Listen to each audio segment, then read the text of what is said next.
बिस्मिल्लाहिर्रहमानिर्रहीम। अस्सलाम वालेकुम नाज़रीन, आप यूट्यूब चैनल देख रहे हैं। मैं इमरान खान हूँ। ईरान को तो जंग का भी फ़ायदा हो गया।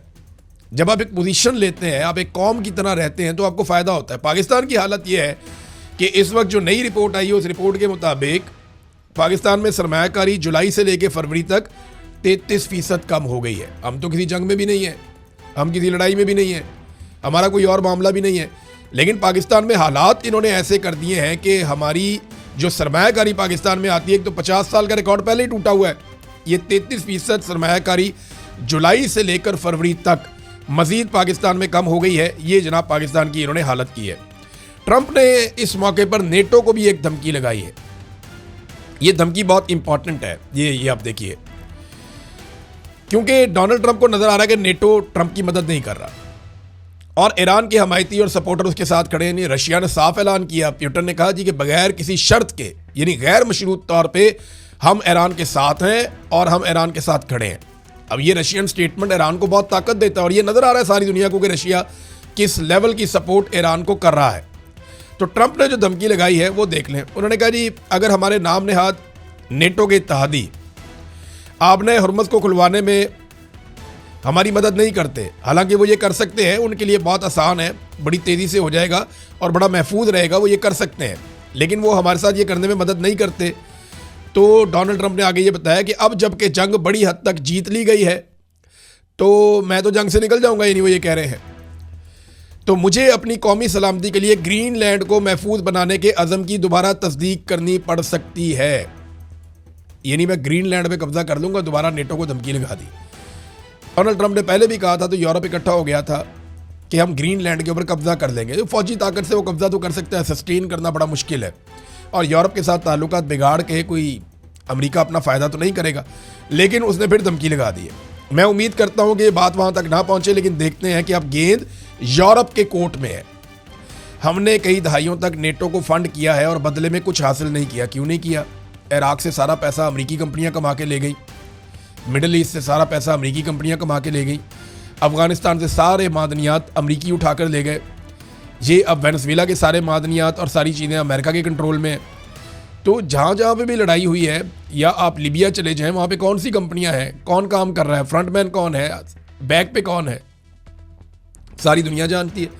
तो नेटो की लड़ाइयों में अमेरिकन कंपनियों ने बेशुमार पैसा कमाया है। ये एक अलग बात है कि पैसा भी अमेरिका ने लगाया, लेकिन ज़्यादा पैसा कमाया उन्होंने कहा जी कि अब वक्त आ गया है कि हमें किसी ना किसी तरीके से इसका बदला दे यूरोप, जो हमने पैसा लगाया। मैंने अपने पहले दौरे हुकूमत में अपनी फ़ौज को बहुत मजबूत बनाया, अब दुनिया की वो सबसे ताकतवर फ़ौज है और मैं उसे अमेरिका और दुनिया की सलामती को यकीनी बनाने के लिए अपनी पूरी ताकत के साथ इस्तेमाल करूँगा और जिस तरह मैं मुनासिब समझूंगा उस तरह इस्तेमाल करूँगा। आपकी तवज्जो का शुक्रिया। ये डोनाल्ड ट्रंप ने यूरोप को और अमेरिका को अब तक की सबसे बड़ी धमकी लगा दी है कि जनाब मैं वहाँ पे अब हमला करने आ रहा हूँ, बच सकते हो तो बच जाओ। अच्छा, पाकिस्तान की तो सरमायाकारी बेशक बहुत तबाह बर्बाद हो गई है। तो पाकिस्तान का वज़ीर आज़म एक खिताब किया शहबाज शरीफ ने और कौम को कहा क्या? अब अंदाज़ा करें, खिताब वज़ीर आज़म का 105 बंदे सुन रहे थे। शहबाज शरीफ की अपनी टीम, फील्ड मार्शल की अपनी टीम, इतलात की टीम अलहदा, मरियम नवाज़ की टीम अलहदा, ये सारे रल के 105 भी नहीं बनते। सिर्फ 105 बंदे ऑनलाइन शहबाज शरीफ को सुन रहे थे। ये हालात है शहबाज शरीफ के, और इसको मुसल्लत किया पाकिस्तान की फौजी एस्टेब्लिशमेंट ने लाकर पाकिस्तान की आवाम के ऊपर, जिसको 105 बंदा नहीं सुनता। कितने बड़े मुल्क में? 25 करोड़ से ज़ायद के मुल्क में। इमरान खान की झलक दिखाओ तो आपको पता चलेगा कि कितने लाख या कितने करोड़ लोग इमरान खान को सिर्फ देखने के लिए इंटरनेट के ऊपर आते हैं, हर प्लेटफॉर्म के ऊपर आते हैं। एक झलक।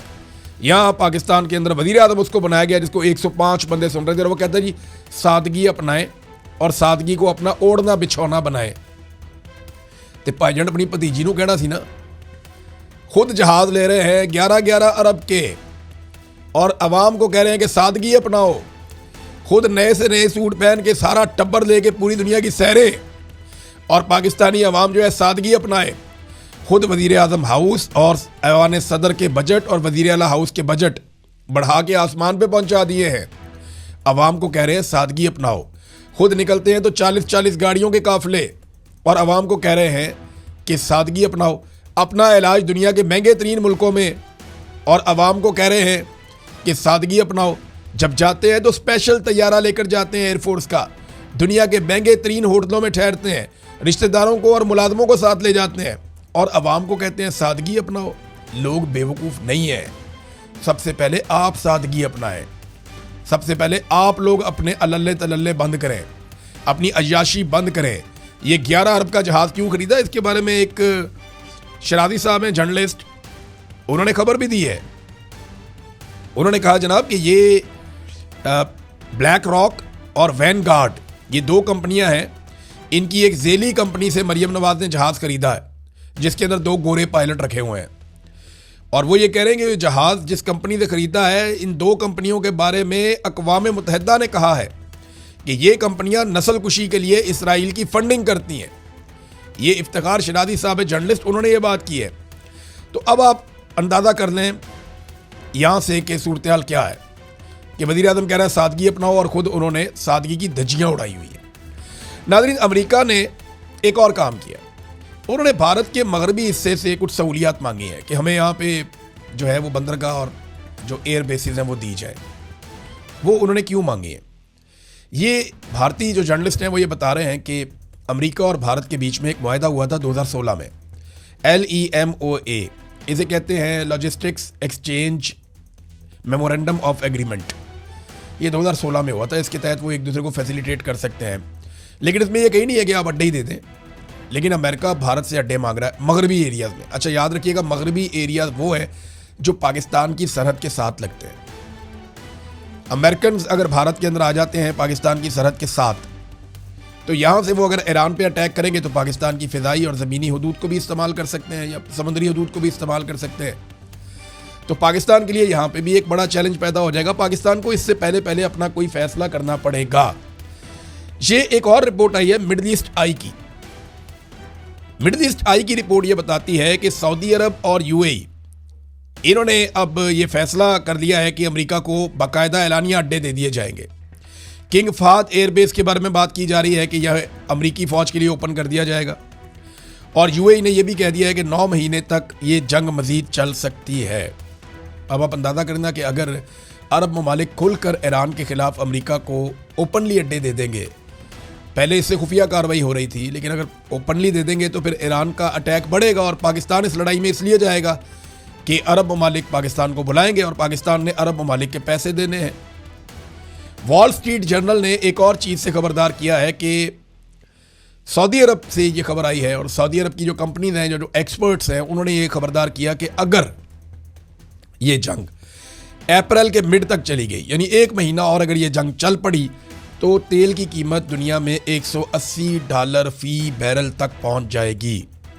और ये बहुत ज़्यादा कीमत है, बात आप याद रखिएगा, ये कोई छोटी कीमत नहीं है। $180 फी बैरल तक तेल की कीमत पहुंच सकती है।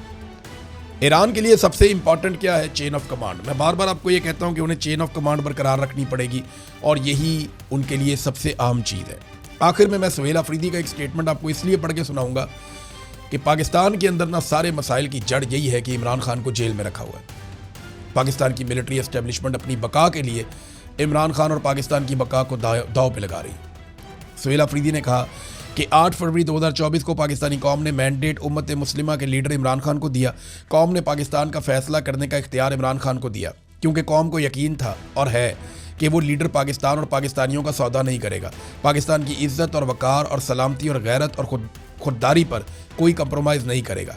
लेकिन 25 करोड़ गैरतमंद पाकिस्तानियों का मैंडेट चोरी करके इनको मुसल्लत कर दिया गया, जिनको पाकिस्तानी कौम ने यकसर मुस्तरद किया था।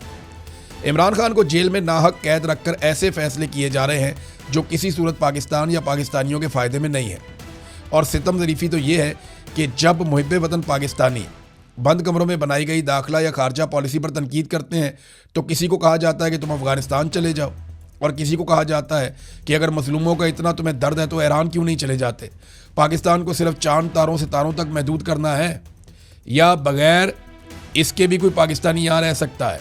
ये चांद सितारे तारे इशारे जो वर्दियों पे लगे होते हैं ना, ये उसकी बात है। मेरे ख्याल में नुकसान पर नुकसान हो रहा है, लेकिन उन्होंने कसम खाई हुई है कि अपनी नाकाम पॉलिसीज़ पर नज़रसानी नहीं करनी, इख्तिलाफ राय की कदर नहीं करनी, कौमी यकजहती की तरफ नहीं जाना, हकीकी जमहूरियत की तरफ नहीं जाना, इंसाफ का जनाजा निकालते रहना है, आइन और कानून को घर की लौंडी बनाकर रखना है। बदकिस्मती से पाकिस्तान के फैसले वो कर रहे हैं जिनके असासे, जायदादें, कारोबार और अपना मफाद मुल्क से बाहर है। उन्होंने कसम खा ली है कि पाकिस्तान को सियासी और माशी इस्तेहकाम की तरफ नहीं लेकर जाना। ये चंद लोग खुद को अकले कुल और 25 करोड़ पाकिस्तानियों को जाहिल और बेवकूफ़ समझते हैं। अकलमंदों, जिस तरह आप मुल्क को लेकर जिस तरफ जा रहे हैं वहाँ से वापसी फिर नहीं होगी और ना ही कोई ऑप्शन बाकी रहेगा। रुक जाओ और होश के नाखून लो। अगर गलत पॉलिसीज पर तनकीद करने वालों को मुल्क से निकाल दिया जाएगा तो फिर 25 करोड़ में से सिर्फ चंद बूट पॉलिसी ही बाकी रह जाएंगे जिनको मुल्क चलाना नहीं, सिर्फ बूट चमकाना आता है। पाकिस्तान इस वक्त क्राइसिस में फंस चुका है। इस सूरत हाल से मुल्क को सिर्फ इमरान खान निकाल सकते हैं। होश और अक्ल से काम लो और मैंडेट इस लीडर के हवाले करो जिसको पाकिस्तानियों ने पाकिस्तान के फैसले करने का इख्तियार दिया है। पाकिस्तानी कौम तैयारी करे, अब इमरान खान का मजीद जेल में रहना पाकिस्तान के लिए नाकाबिल तलाफी नुकसान का बायस होगा। अब इमरान खान साहब की रिहाई नागुज़ीर है। इसके लिए हर पाकिस्तानी को अपना किरदार अदा करना होगा क्योंकि ये पाकिस्तान, पाकिस्तानियों और आने वाली नस्लों की बका का सवाल है। देखिए, तहरीक तो चलने वाली है और ये कोशिश तो करेंगे, एस्टेब्लिशमेंट कोशिश करेगी दरार डालने की, लड़ाई करवाने की, और तहरीक ना बन पाए नौजवानों की ख़ास तौर पे। और सुहेल अफरीदी और उनकी टीम, जो मेरे पास इन्फॉर्मेशन है, ये कोशिश करेंगे बहुत बड़ी तादाद में नौजवानों को इकट्ठा करने की। देखते हैं कामयाब कौन होता है। ईद के बाद नया राउंड शुरू होने वाला है। अब तक के लिए इतनी, अपना ख्याल रखिएगा, अपने चैनल का भी। अल्लाह हाफ़िज़।